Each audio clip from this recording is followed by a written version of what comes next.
अब समझ लीजिए बदहवासी का आलम कि भारत सरकार और गृह मंत्रालय को एफिडेविट शपथ पत्र दाखिल करने में भी भूल चूक हो जा रही है। क्या स्थिति है? ये कदम ही अपने आप में षड्यंत्रकारी है। कोई न कुछ षड्यंत्र करना चाह रहे हैं आप, और क्या षड्यंत्र करना चाह रहे हैं उसकी कलई कल खुल गई और केंद्र सरकार से लेके भाजपा का जातीय गणना के मामले में असली चेहरा सामने आ गया। नमस्कार, आप देख रहे हैं आरएडी न्यूज। मैं हूं योगेश चक्रवर्ती। बिहार के वित्त मंत्री विजय चौधरी ने केंद्र सरकार पर जाति आधारित गणना को रोकने का हर संभव प्रयास करने का आरोप लगाया है।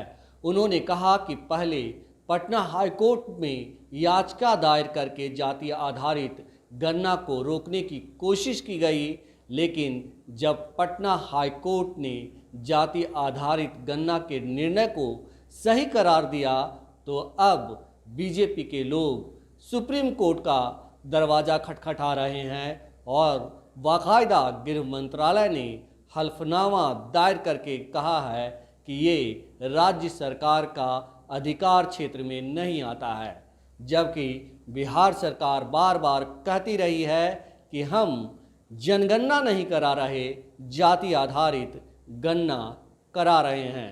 सुनिए बिहार के वित्त मंत्री विजय चौधरी को जो बता रहे हैं कि किस तरह जाति आधारित गणना से बीजेपी के नेता छटपटाए हुए हैं। गणना के मामले में उच्चतम न्यायालय में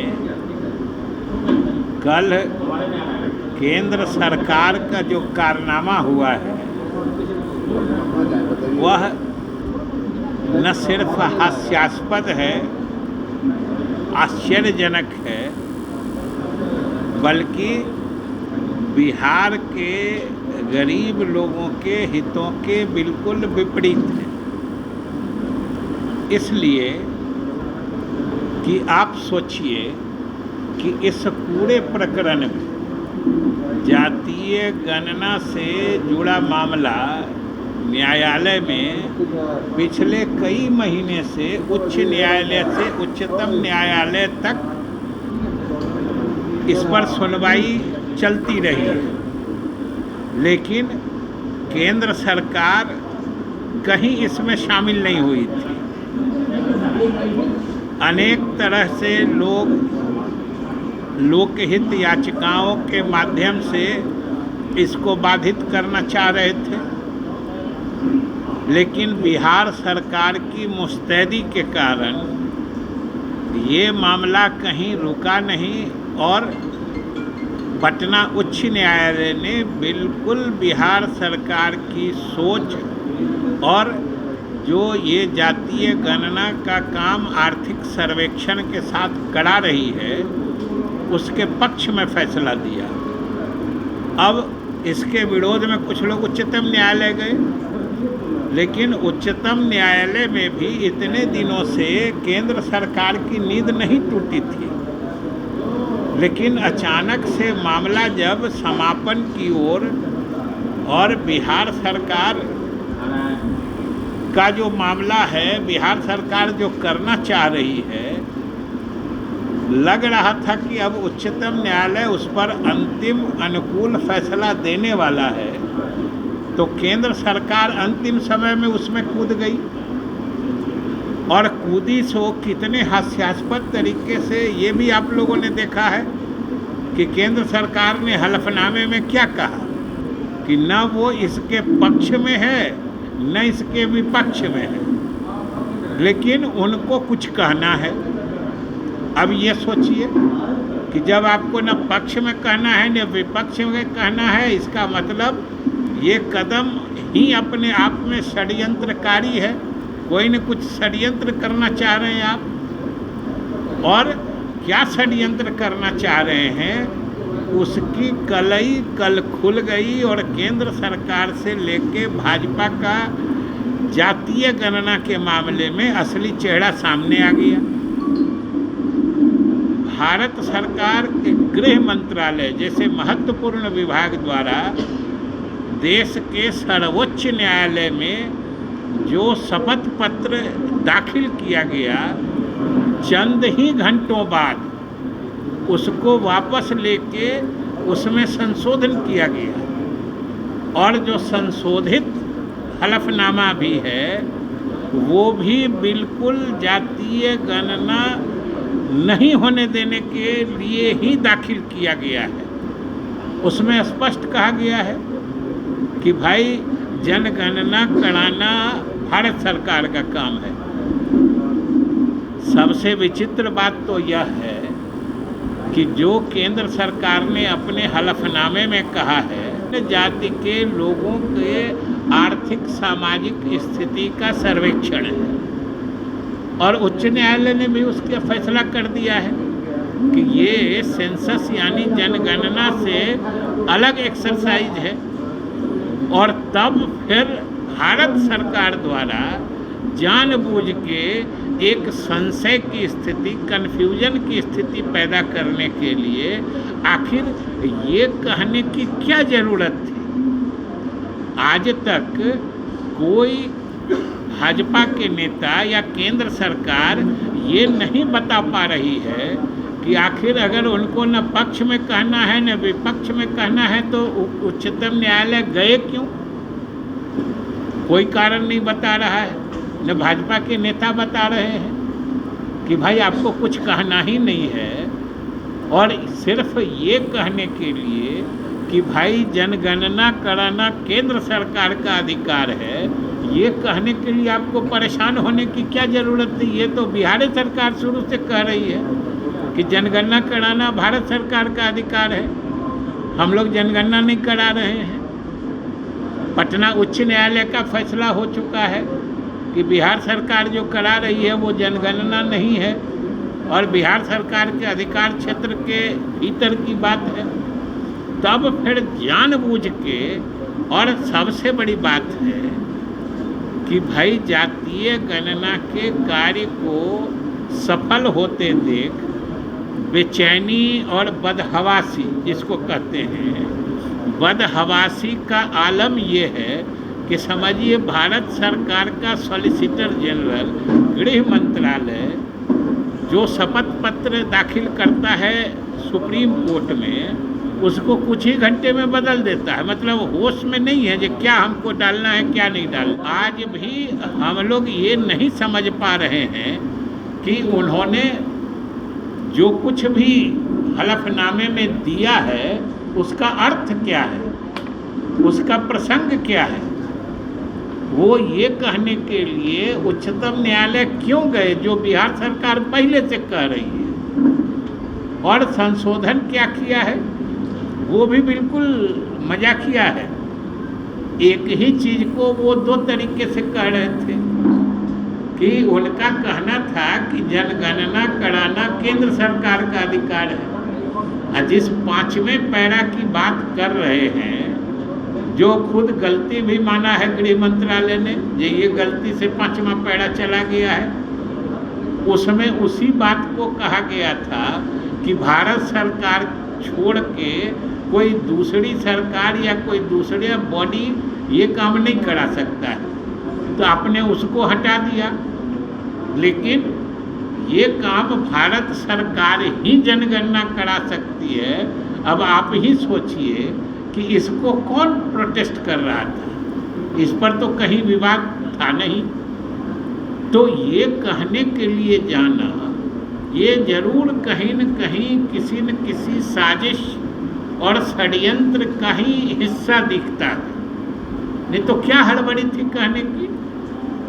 और जब पटना उच्च न्यायालय ने कहा है कि जिस वो यूनियन लिस्ट या संघ सूची के एंट्री 69 की बात करते हैं, वो तो हम लोग भी बिहार सरकार पहले से मान रही है जो भाई उसके हिसाब से जनगणना कराना केंद्र सरकार का काम है। लेकिन केंद्र सरकार को जो जनगणना कराना है उनकी जिम्मेदारी जो है, जो हम लोग भी मानते हैं, उसके प्रति वो कितना ईमानदार हैं ये इससे समझ लीजिए कि 2021 में होने वाली जनगणना आज 2023 का आधा से अधिक समय बीत चुका है, लेकिन आज तक उसके बारे में कोई चर्चा भी नहीं हो रही है। 3 साल बाद जो उनका अपना काम है, जो उनकी जिम्मेदारी है, उसके बारे में 3 साल विलंब हो चुकने के बाद अभी कोई चर्चा भी नहीं हो रही है। लेकिन हम लोग जो एक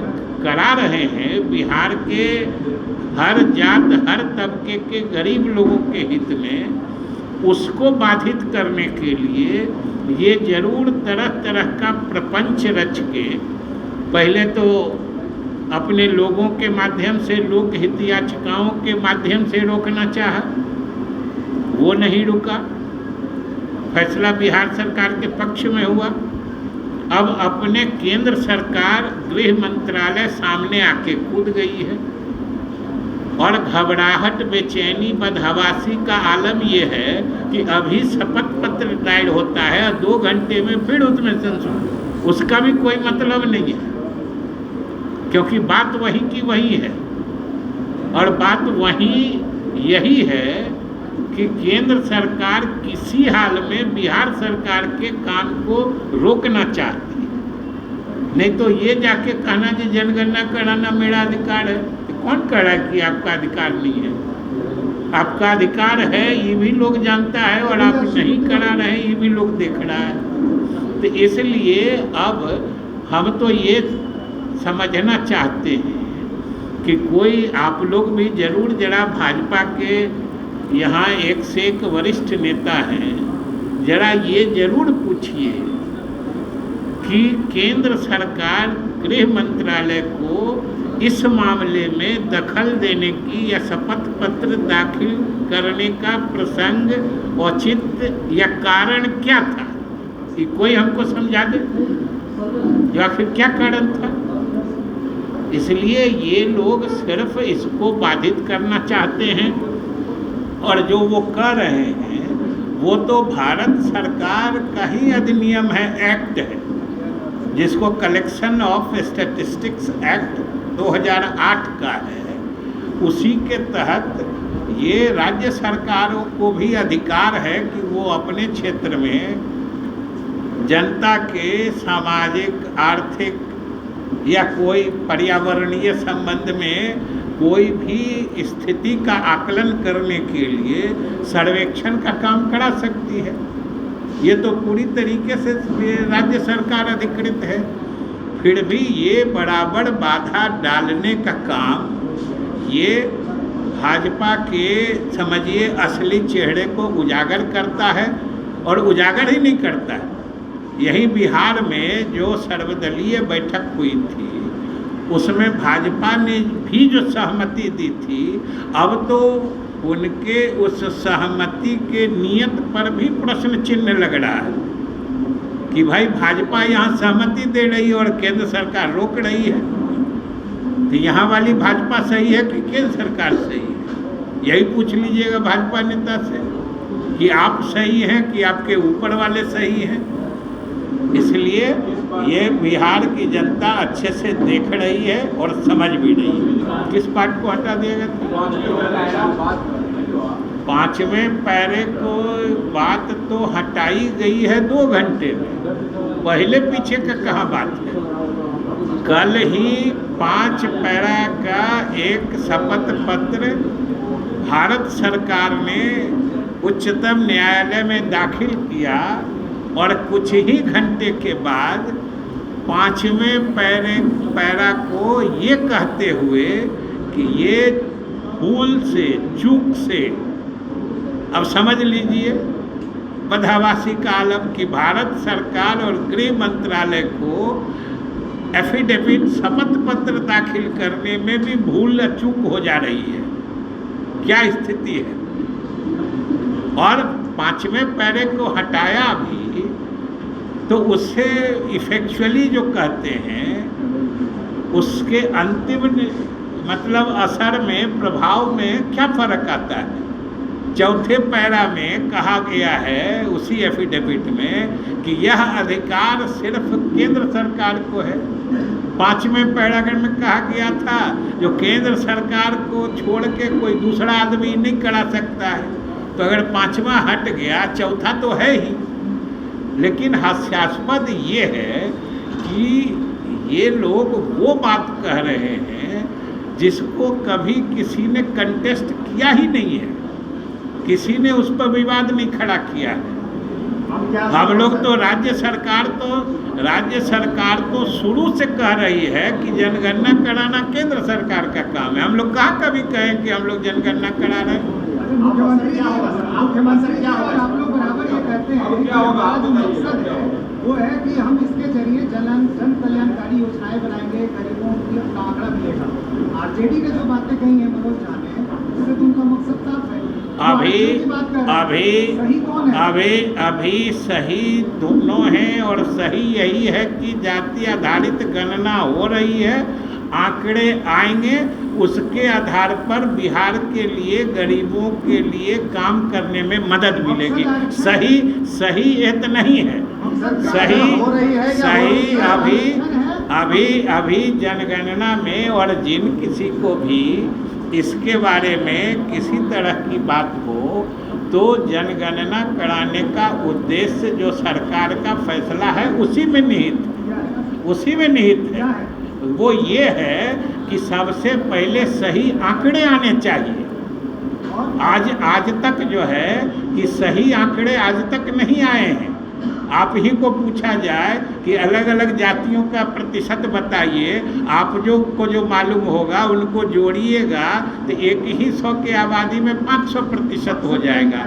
इसलिए, और उससे भी बड़ी बात है कि ये सिर्फ संख्या नहीं मालूम हो रही है, इससे हर जाति के लोगों का सामाजिक आर्थिक सर्वेक्षण भी हो रहा है। मतलब हर जात में जो गरीब लोग हैं उनकी पहचान भी हो रही है, उनकी भी संख्या निर्धारित हो रही है। और ये जान लीजिए कि ये सिर्फ एक सरकार की बात नहीं है, ये बहुत ही दूरगामी प्रभाव वाला ऐतिहासिक कार्य हो रहा है। ये एक बार अगर प्रामाणिक आंकड़े आ जाते हैं तो भविष्य की सरकारों के लिए भी इनके आधार पर योजनाओं को क्रियान्वित करने में, योजना बनाने में जो सरकार करना चाह रही है ना, वो हम आपको बता रहे हैं। अब आप क्या चाह रहे हैं वो हम नहीं, उससे आप क्या चाहते हैं उससे सरकार को मतलब नहीं है। सरकार जो करना चाह रही है और सरकार का जो मकसद है वो हम बता रहे हैं। अब आपको क्या इसमें समझ में आ रहा है वो आपकी जिम्मेदारी। हमको ये नहीं समझ में आता है कि हम लोग बार बार कह चुके हैं कि चाहे कन्वेनर का बात हो या इसके लीडर की बात हो, सब कुछ समय पे निर्णय लेके आपको बता दिया जाएगा। आप लोग क्यों बेचैन हैं हम नहीं समझना चाहते। अब जब जो उपयुक्त समय होगा कन्वेनर चुनने का, जो उपयुक्त तरीका होगा, जो सभी दलों की राय होगी, जो उपयुक्त समय होगा, आप चुनाव में बहुमत दिला दीजिए। हम लोग बिना किसी परेशानी के आपको नेता भी चुन के बता देंगे। आप लोग मदद करिए, दिखा देंगे।